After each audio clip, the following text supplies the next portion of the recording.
This is Tam DeBolt and my wonderful co-host, Caleb Clark. And this is episode 27 of our fun series called, say it with me, Who's Zooming In? Woo, woo, woo. It's good to see you, friend. It's always good to see you. Yeah, tell everybody why we do this. So Who's Zooming In was started because we miss our people. And we are pretty sure that you miss your people and that a lot of those are the same people. So yes. This is a great way for us to catch up with our friends, find out what everybody's been doing during the pandemic, and also to make some new friends. Yes, I agree on all of those things. I couldn't have said it better myself. Always to keep me in line, Caleb always has a couple things he won't allow me to talk about. What are we not allowed to talk about today? So two things today that I'd like not to talk about. Oh, just two? Okay. There are actually two, and these have absolutely nothing whatsoever to do with the guest that we have in the Zoom room today. Okay. The first is just an overall sense of existential dread. Okay. And the second is I don't really feel like talking about minivans. I don't feel like talking about people who lock themselves inside of them to avoid situations. I don't want to talk about minivans today. Okay. So, and like I said, totally unrelated, but existential dread and minivan. We shall see if we can avoid those two topics. I'm not sure. So, oh, Lord. All right. So today's guest, I have been looking forward to this since we decided to invite her into the Zoom room. I'm so excited because I know that you are so nervous. I want to die. This guest is connected to Birmingham Theater, but she's not a familiar face. You may not know who this person is. She lives in Delta, Alabama, works in Talladega. Is that how you pronounce it? Talladega? Alabama, but she makes it to Birmingham to see all of her theater. All the time. So go figure. She claims not to be a singer, but both of her children do sing. So again, go figure. She has loved theater since she was a girl. She actually, in high school, she played one of Santa's elves in a show, even though they didn't have a drama program. Did you know that? I didn't. No. And in college, she was in a theater group that performed for children, and it was called the Pied Pipers. I know. So she's got a little theater background, and she's the reason Caleb Clark is who he is. Deonne. For better or worse. Zoom into the Zoom room. Here she comes. Hey, Mom. Hey, Caleb, how are you? Hey, Tam, how are y'all? Hello, this is Caleb's mom, everybody, Deonne Adams. How are you doing today? I am doing great. I am so excited about y'all inviting me, and I'm really excited that Caleb is kind of nervous. Well, I know he told us that we can't talk about it, but you have got to tell me the minivan story. Let's start with that. Okay. Oh, there is just no trust. All trust is dead. Tam. All trust is dead. Okay, so Caleb has performed for us since probably the day he was born, but around 4 years old, he would literally. We had those big old video cameras, that went on your shoulder, and he would say, "Mom, you got to video me. You got to video me." Well, I finally got smart, set up the video camera, and he would perform plays in it. I mean, it was the greatest babysitter ever. So in 1997, Caleb was, I think about 7. We moved back to Montford, and we were homeschooling. So we found a drama class for homeschoolers. Okay. Well, of course, this was perfect for Caleb. Okay. Of course. So we find out where it is. We go, and we had a white minivan, and we get there, and I literally have to pull Caleb, crying like a baby, out of the car. Not 1 week, not 2 weeks, 3 weeks before he ever really was like, "Oh, I can do this. I can do this." So homeschool drama club, Tam, was a wacky place. It was a little scary. You would have locked yourself in the van too. Oh yeah. I mean, I'm not kidding. I'm talking about like physically pull him out of the car. See, and if it That's all wasn't, we'd ever talk about. if it wasn't for that, look, he wouldn't be doing theater today. No, Exactly. I have to be grateful for being extracted from the van. Being extracted from the van. Well, in your intro, I told everybody, Deonne, that you were in a college theater troupe called the Pied Pipers.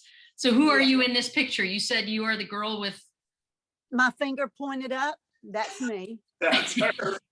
Yes. Always has been. Always has been. So you were hired because why? I love this. What did the director tell you? We had to audition for it, and you got a small scholarship for being in it too. Oh, wow. But I asked the guy. I said, his name was Paul Pinkley. I said, Paul, tell me, why did you decide to let me into it? Because I could not sing. I mean, I can sing, but I can't sing. And he said, Deonne, we knew you were going to be the one because you're the only person that can put 2 syllables in the word door. Door. And he said I was hooked from then on. So that's how I got the part. Nowhere. It's The door. no more. That's how she got her foot in the door. Nowhere. That's right. Oh my goodness. So how have you been doing during the pandemic? I know, gosh, we're 13 months in. You've been hanging in there? Yes. So the pandemic, as far as my work goes, I actually, the first 7 weeks back in March, over a year ago, I was the only one in my office. I've had to go in every single day, and I absolutely love my job. And it is Talladega, not Talladega. Good, thank you. Well, what is it? What do I know? I'm a woman of the North. You couldn't have known. You Talladega. No, you guys, yeah. I went in and I found out, at first I was so excited, like, oh, I can get all my work done. But by about the 7th week, I was coming home grumpy. I'm a very people person, and I was depressed. And so now people are trickling back in, and so they had a company survey saying, "Hey, do you think we should stay at home or come back in? Please come back in." I just love people. Good. I'm so glad you've been staying busy. Have you done any? I mean, staying safe, and I know you live out in the country. You're at home right now, right? Yeah. Yes. I'm sitting out on my back porch, and beautiful. We've stayed safe. We stayed, we did a lot of stuff. We have a little small lake behind me, and we really used that a lot this year that I've not used it in 4 years since we've been here. So those kind of things really, I love not the rat race. I've enjoyed not having that rat race. And it's starting to come back a little bit, and I'm kind of feeling, a little uneasy about that. But yeah, I know. But that makes you appreciate that being out in the woods. We went out and stayed out there for the first, several months of the pandemic, because it was just it really, you want to talk about like COVID safety. It just felt so safe and peaceful. It's always wonderful to have home. Yeah. Well, you sent me a whole bunch of stuff about Caleb and your memories of theater with him, and about, how, he turned into the guy that he is. And I thought it was interesting that your memories were connected to songs. Yes. So like the song from Fiddler on the Roof. So did he play? Yeah, no. So when we moved back and he started the drama class, he met the Wall family, and Jeannie Wall, he started taking lessons with her, and when he was 13 years old. And so they had the first recital. So Jeff and I, his dad, were sitting there, and now we've got him in a white tux. I mean, this fella looks sharp. And he stands up and he starts to sing. And Jeff and I look at each other like, who is that child? I don't know who that is. I mean, we were knocked off of our feet, because now he sang in church, and we sing a cappella in church. So we knew he had a beautiful voice. And like I tell you, all the singing that him and Catherine have comes from their dad's side of the family. I'm seriously, I think I could be tone deaf to a certain degree. She just hasn't had it diagnosed yet. Yes, that's it. It's undiagnosed. But when he opened his mouth, I knew right there. It was over. Did you sing "If I Were a Rich Man"? Oh, after that, I was like, I have been being cast about 20 years too old since I was 13. So I know that there's got to be a funny story behind this picture that you sent me. if you'll notice, Caleb's costume, I actually made that costume. I sewed that costume, and I did not have a pattern. So what I did is I made Caleb, because he wanted to be Fred. He had to be Fred Flintstone. So I laid him down on the material, and I traced his body like I was just a corpse in a parking lot somewhere. Traced it around it, and we sewed it up, and he loved it. I loved it. I have that costume somewhere. You should wear it. You should wear it. Good. You could belt it. It would look great. Because I was about the size of a grown woman at that point anyway. So I also remember that when you made that costume, this is how spoiled of a kid I was. I also remember when you made that costume, I'd given you a picture of the cartoon Fred Flintstone, and one of those little black triangles was in the wrong place.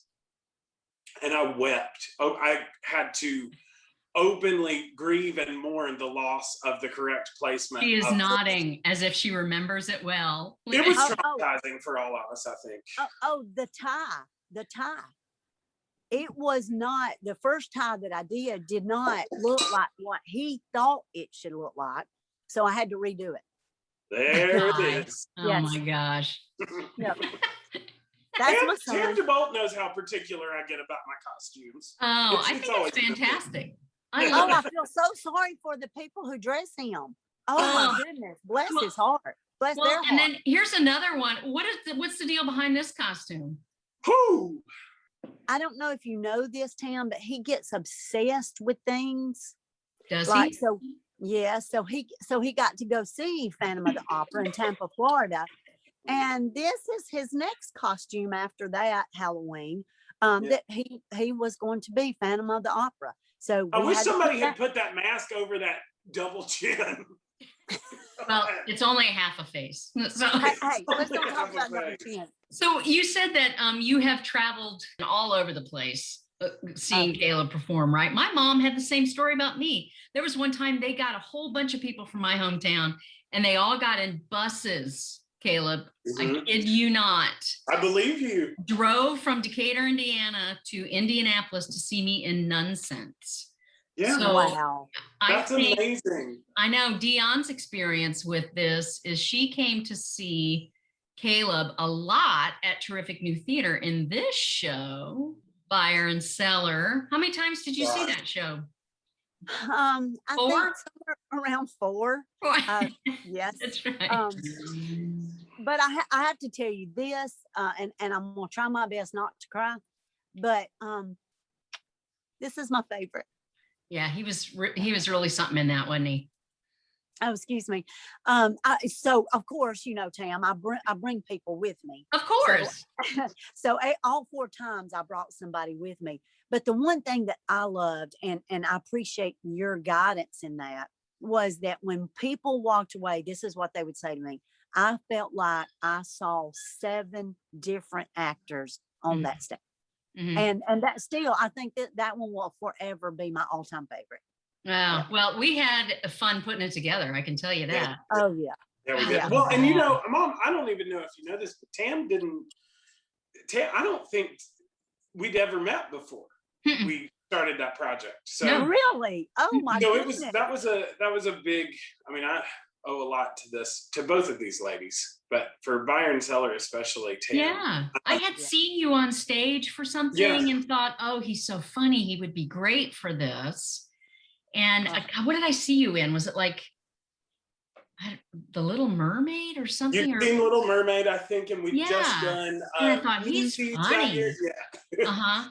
So, He'd and be then, great. you were talking about family and just family support and traveling. And so coming to Birmingham is like small potatoes for this woman. Because while we're talking about minivans, she also drove a minivan to New Philadelphia, Ohio. I think I just turned 21 and I was doing my first sort of outdoor theater job right out of school at Trumpet in the Land.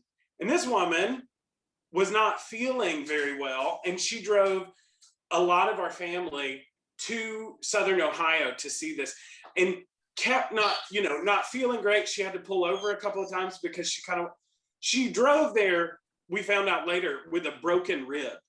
Oh my Two gosh. broken ribs. Two broken ribs. Two broken ribs. So, I mean, it's just, I'm a little spoiled in terms of, always knowing somebody's going to be there. And then, Nobody loves you like your mama. No.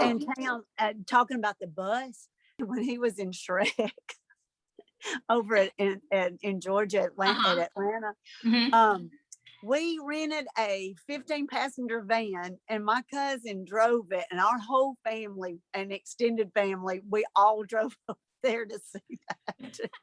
See, that's what you do. What a fun field trip. It was great. You sent 2 other pictures that I have to share because these are adorable. Bless his heart. So the little plaid outfit was just perfect. This is an Easter picture. And I just thought it was adorable. Well, I even found short pants to go with it. Oh, really? Caleb hated me. Sorry. Caleb hated me for that. Which is weird because now that I'm looking back at this picture, I'm like, maybe she should still get some input in my wardrobe because that's a pretty cool suit now. Oh, it is a very cool suit. And then I got this other one of the 2 of you and I thought, oh, look at that. And I think this was after the symphony thing, right? Yeah, that was the symphony. That's like, I'm pretty sure that's Christy Tingle Higginbotham. I think it is. I think it is. And I know Caleb's little sister got dragged around to see hundreds and hundreds of shows of his. And Caleb, were you supportive of all of your sister's activities? We joked about, Catherine said from the time Caleb started until she was a senior in high school, she had been to see over 100 different plays that he'd been in, or singing events and things. And then I said to him, I said, Caleb, and how many times did you go to her basketball games? So that's what I'm not allowed to talk about. You're not allowed to talk about that. You know what? You tried your best. It's getting edited out. That's not fair. She's proud of him though, I bet. Look, oh yeah. The last time that he sang with the Alabama Symphony Orchestra, Catherine kind of wants to act like, it's my brothers, he's singing in another thing.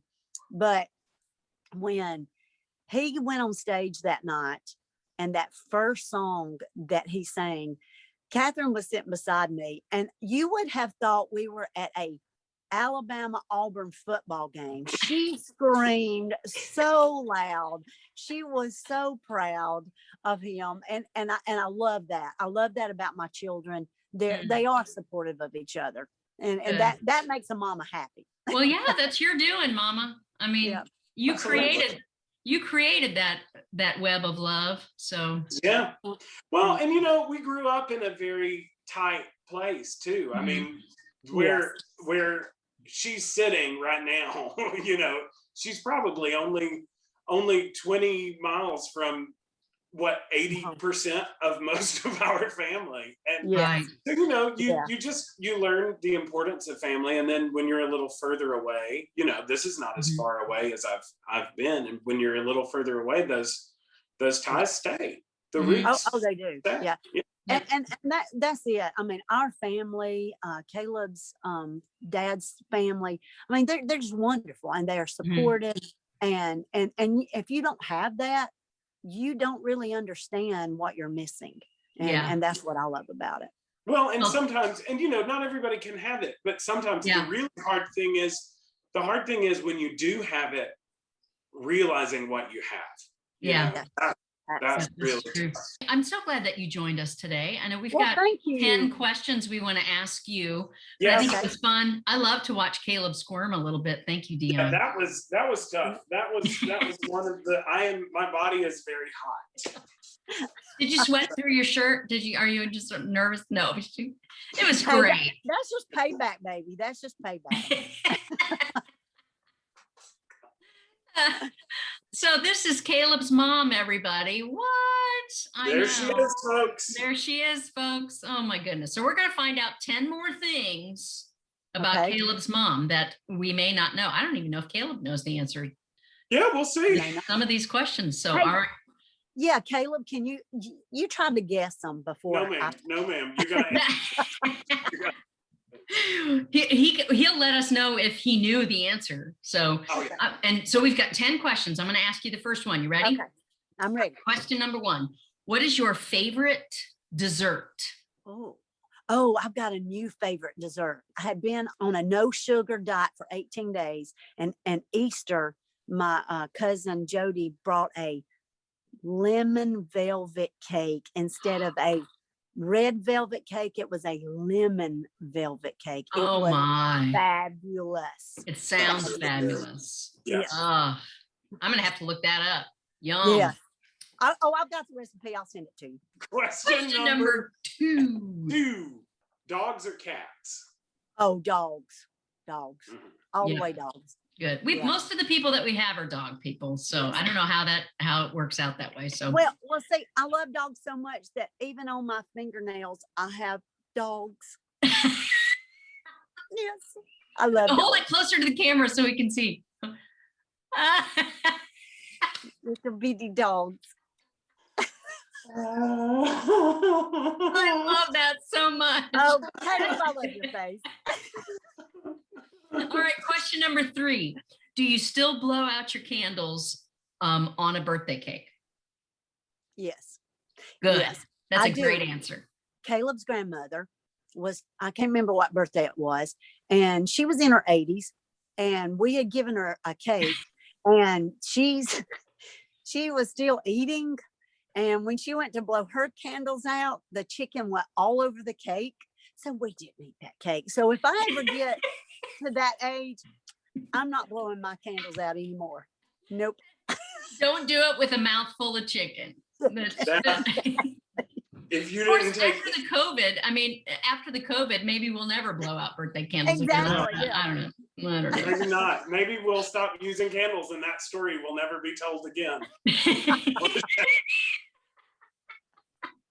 It was great. Okay, moving on. Question number 4. If you didn't live in Alabama, where would you live? Anywhere that I am within an hour of my children. Excellent. Okay, and then if I have to pick a real place, is this a real place? The real place is anywhere they film Hallmark movies. Yes. There you go. There you go. Yep. That's a great answer and a very unique answer, I must say. I loved it. All right. Now, question number 5. If you could wear only one color for the rest of your life, what color would that be? Brown. I love browns. Did you say that with 2 syllables? Yes. Brown. Yes. And that was my maiden name was Brown. So there you go. Question number 6. What did you collect as a child? I don't remember collecting a lot of things as a child, but as I got older, I collected precious moments. Really? Loved precious moments, all the little figurines, the dolls. Then they even made like the stuffed dolls, but precious moments, my favorite. Hey, while we're talking about your childhood, can you tell them about the peacocks? Can you tell the people about the peacocks? Yes, I can. I grew up in the woods also, and we had a peacock that would be at the back of our house. It was like the neighbor's peacock, right? Yes, it was the neighbor's peacock, but it would come over into our yard. Okay. And it would call my name. It would go, Deonne, Deonne, Deonne, did. It really said my name. Yeah, Caleb laughs about that, but I could hear it saying my name. The next time you hear your neighbor's peacock, just now you know what it's saying. All right, question number 7. Are you related to anyone famous? And if so, who? Caleb Clark. There it is, people. There it is. That's what my mom said. Well, she said Tam DeBolt, not Caleb Clark. Yeah. But I am. I get called Caleb's mom, Catherine's mom, you know. So yeah, I'm related to the famous Caleb Clark. Excellent. Question number 8. Sweet or salty? Well, I would usually say sweet, but I'm 57 and I'm going through that wonderful menopause thing. So I'm going to go salty. Good. Salty. All right. We have 2 more questions. This is my last question. Okay, Deonne. All right. Now, when COVID's over, we all get to go see theater again, and you get the very first show you get to buy a ticket to, is it going to be a musical or a straight play? Okay. So Caleb, I need you to be in a musical. Got it. All right. Last question. On a scale of 1 to 10, how funny are you? Well, I would say about a 6. You're funnier than that. Okay. To be real, I was trying to be modest, but okay, we'll go 9. Okay. The whole peacock story alone was a 10. I mean, Deonne. No, Tam, you gotta say it like this. Deonne.